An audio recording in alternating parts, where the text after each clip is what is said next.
Hey guys, Stanier here, like usual. Guess what we're playing? 7th Saga.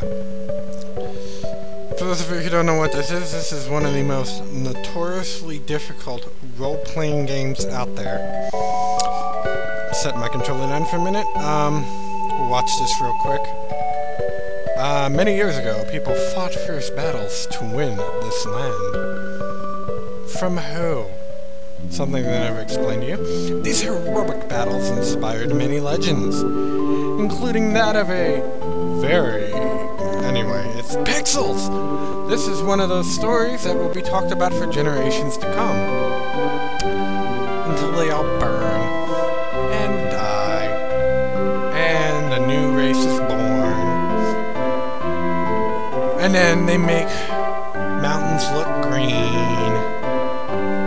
and call themselves people, and the dinosaurs, and the ice cream, and the weird views from this angle.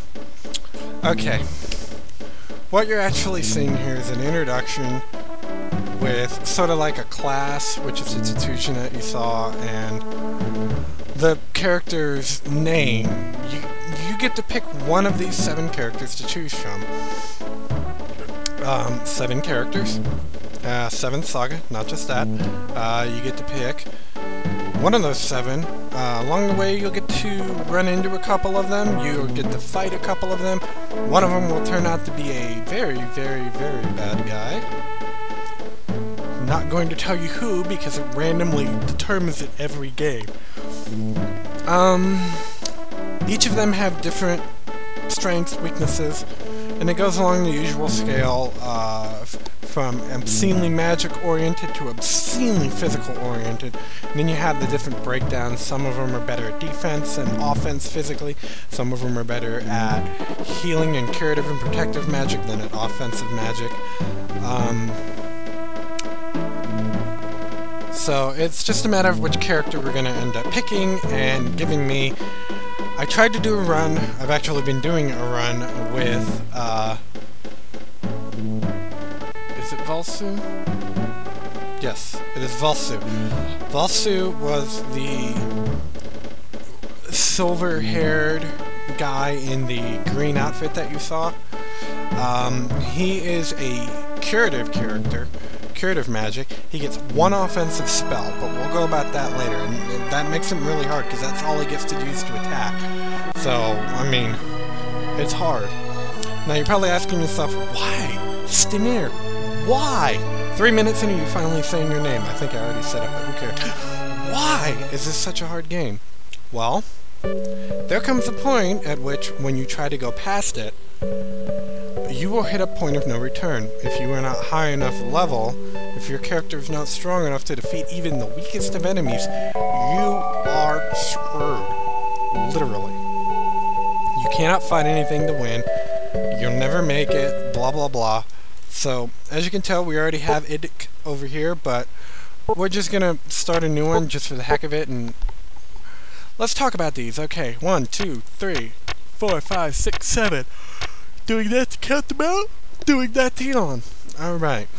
Okay, from the top to the bottom, you got HP, MP, Power, Guard, Magic, Speed, Weapon, Defend, and EX. And hang on 1 second for me, please. Okay, my controller screwed up on me, and I had to pause both recordings, the audio and video from the game and the audio for my commentary, freeze them for a second so I could get them back in the sync. Okay, we have HP, MP, Power, Guard, Magic, Speed, Weapon, Defend, and EX.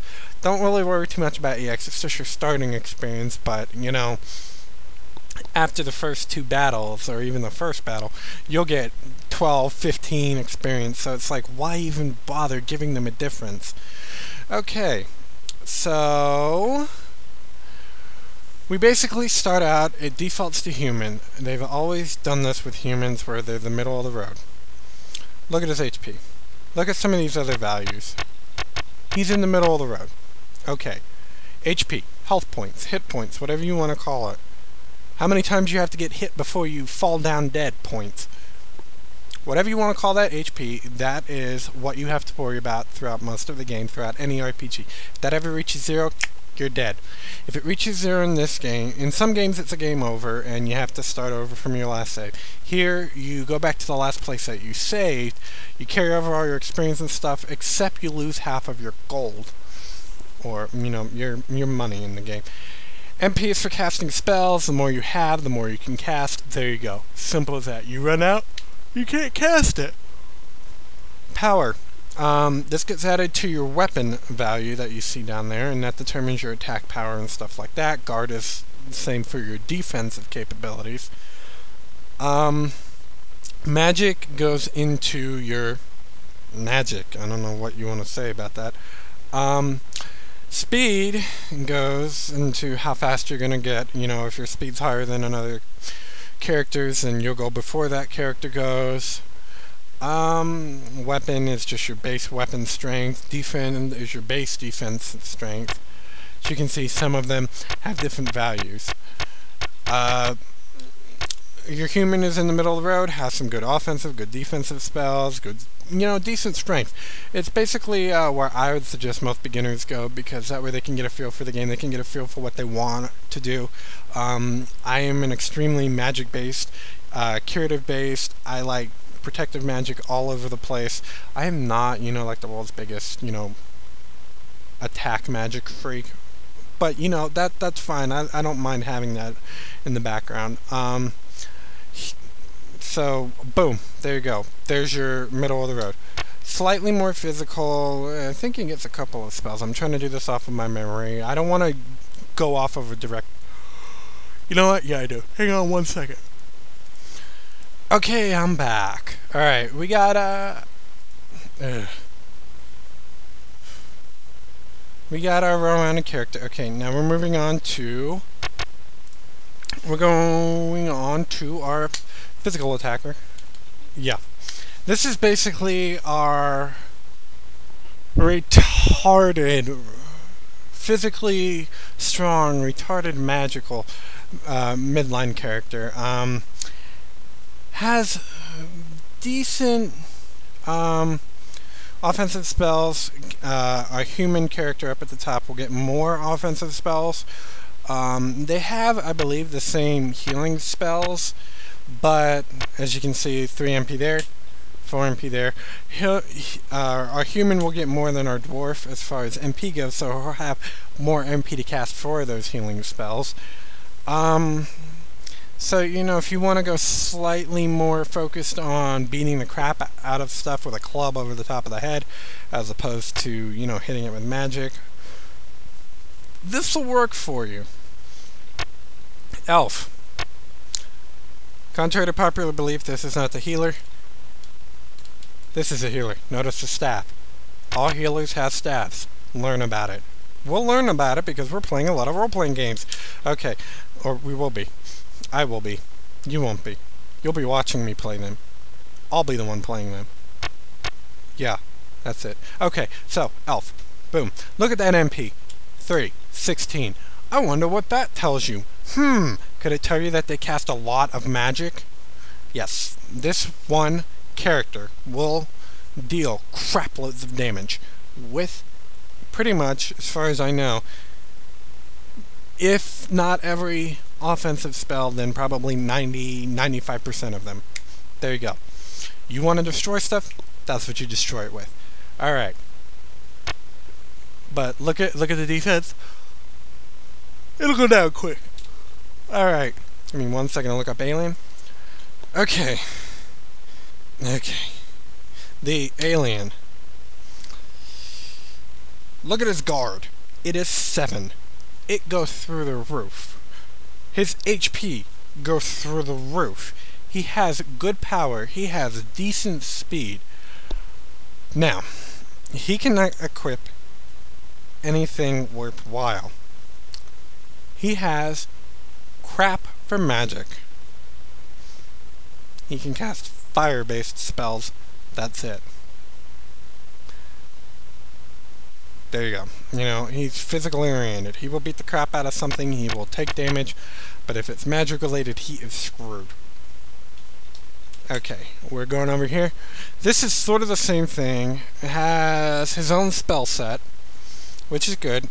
For those who don't know what spell set is, it's the list of spells that they get. There's overlap between all of these. He gets his own spell set. They're laser-based spells. So if you've ever played Chrono Trigger, this is like your Robo. He doesn't get a lot of MP, and in my opinion, that's the only thing that really hurts him. I think his weapons will change, his equipment will change over time with the game as he levels up, etc., etc. You don't have to worry about buying equipment and stuff for him. So you can get a lot of money and just sell it off. Another human, you're like, there's two humans. Yeah, there is. This one is your healer. This is, in my opinion, the hardest one to get through, but it's also the easiest one. If you can outlast your opponent, you will be fine with this character. So, yeah, this is the one that I said earlier that only gets one offensive spell, and that's Ice 1. He gets it really early, so at the beginning it's fun, and he can dish out damage, but, you know, he can't take it very well. I think I've only got, on that other one, I think I got maybe 60 or 70 HP. These guys will probably have well over 100, except, you know, her. So, you know, I think it's a good support character if you're taking one of the more offensive-based ones. But if you're really looking for a challenge, this is probably going to be your one, especially at a certain location later in the game. And if you can understand that, I will give you $5 in-game money. And the demon, hang on. Okay, the demon is like a black mage that doesn't get the entire list. He won't get laser spells because they're, you know, our character appears, Artitugens. He doesn't get a spell that solely belongs to him, blah blah. And the magic that he does get, he's decent with. And he's sort of a, how do I want to say it? He can't dish out as much damage as our elf character can. Whoa, excuse me. Yeah. Good job there, Stener.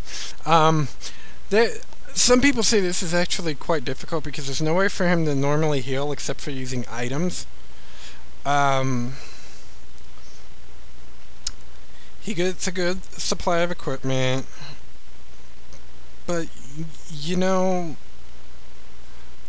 I really want to show how difficult this is. So I can either pick this character, which would be new for me because I've only ever run it. I've only ever run through the game with this character, amazingly, that drove me nuts. I got about halfway through the game with this character, and then I realized I was just beating the crap out of stuff because I could, and I wasn't leveled enough. And I've never finished one with this one, and this is supposedly one of the hardest ones out there, if not the hardest. But I've never tried this one. So if you think I should go with this one, just, you know, because this one can heal himself. This one will always be able to heal himself. Down the road, he'll be able to have a spell that will heal himself fully. This one is just going to be item central. And I'm going to be grinding a lot. And for those of you who don't know what grinding is, it's basically just building up and killing stuff so that you can have enough money to buy the stuff that you need. So, you guys tell me what you are thinking. I will name it Idk because that is my nickname in certain locations of the world. And we will start this next episode. So, this has been Stener introducing you to the 7 main characters of 7th Saga. I wonder how many 7s we can find in here. Look, a 4 and a 3 for Guard and Magic. That's 7. Okay, I'm not going to do that. Alright, so, you guys tell me what you want, and we will go from there. See you next time.